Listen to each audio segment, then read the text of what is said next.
Hello everybody, welcome to our channel Our Health and Wellness. So today we are going to discuss about further part of the chapter Our Culture for Class 4 Social Science. पुराने समय में classical dancer सिर्फ temple में ही perform किया करते थे।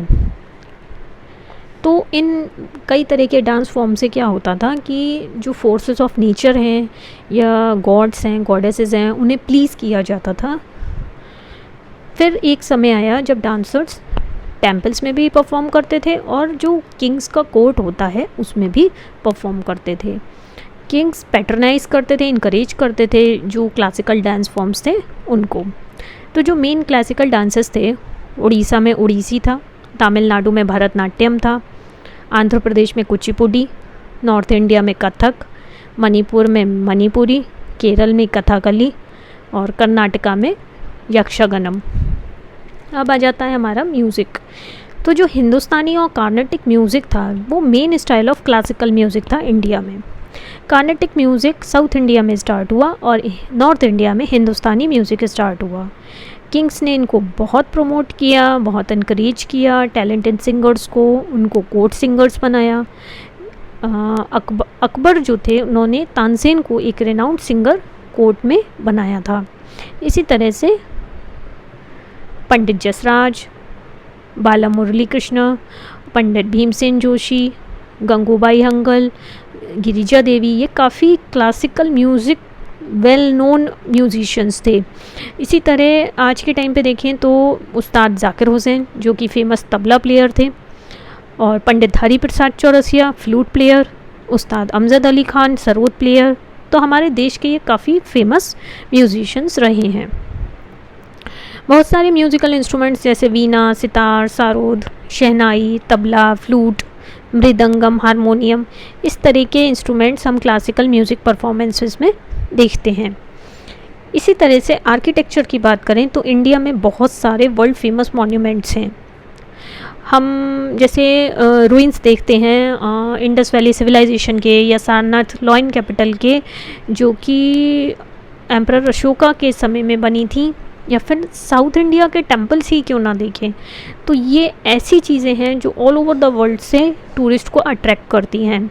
एलोरा का जो कैलाश टेम्पल है ये स्टोन कार्विंग का क्लासिकल एग्जाम्पल है। सिर्फ एक बड़े स्टोन पे पूरा मंदिर खड़ा किया गया है।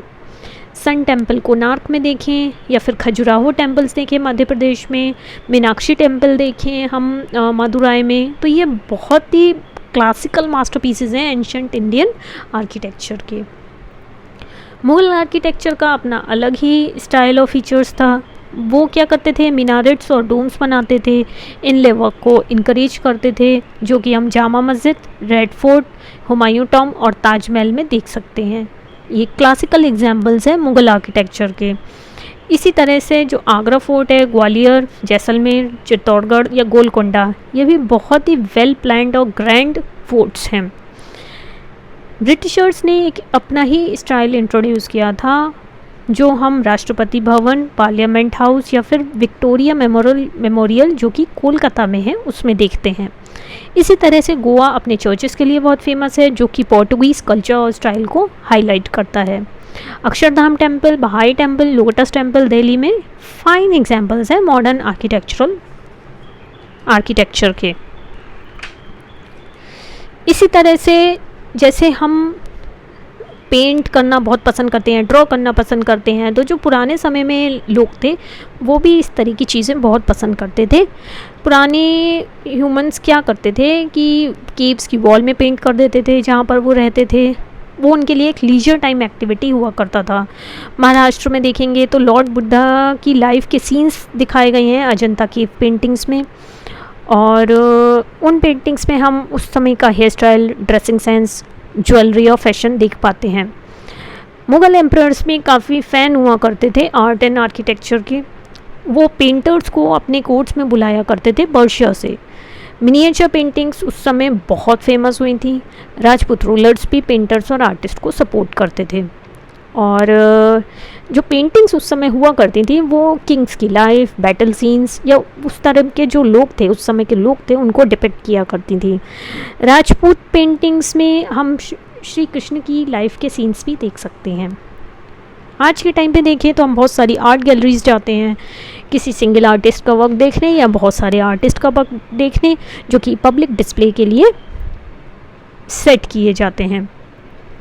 मधुबनी पेंटिंग्स की बात करें, सबसे मतलब one of the most famous paintings in the world हैं।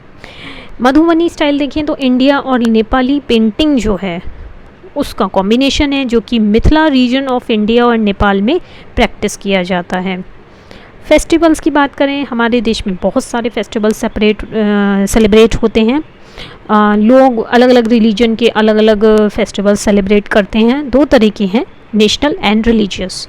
नेशनल फेस्टिवल्स की बात करें तो हो जाता है आपका republic day, Gandhi Jayanti, independence day. उनको सेलिब्रेट किया जाता है with the feeling of patriotism all over the country. Special programmes arrange किए जाते हैं स्कूल्स में, कॉलेजेस में, गवर्नमेंट ऑफिसेस में। और टेलीविज़न चैनल्स की बात करें तो बहुत सारे सेलिब्रेशंस होते हैं, टॉक शोज़ ऑर्गेनाइज़ करते हैं, म्यूज़िकल शोज़ ऑर्गेनाइज़ करते हैं या फिर स्पेशल प्रोग्राम्स भी ऑर्गेनाइज़ करते हैं।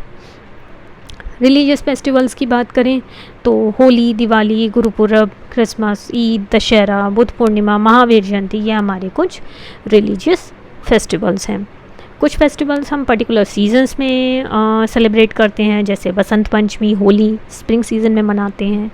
हार्वेस्ट फेस्टिवल्स होते हैं अलग अलग स्टेट्स में, जैसे पंजाब में बैसाखी, आसाम में बिहू, तमिलनाडु में पोंगल या फिर केरल में ओणम। तो हर फेस्टिवल के अपने स्पेशल मील्स होते हैं, अलग प्रेयर्स होते हैं, नए कपड़े होते हैं, स्वीट्स होते हैं, ग्रीटिंग्स होते हैं और बहुत सारे गिफ्ट्स को हम एक्सचेंज करते हैं। इससे लोगों को अपने एक दूसरे के रिलीजन और कल्चर के बारे में भी पता लगता है। So that's all for the day. Thank you so much.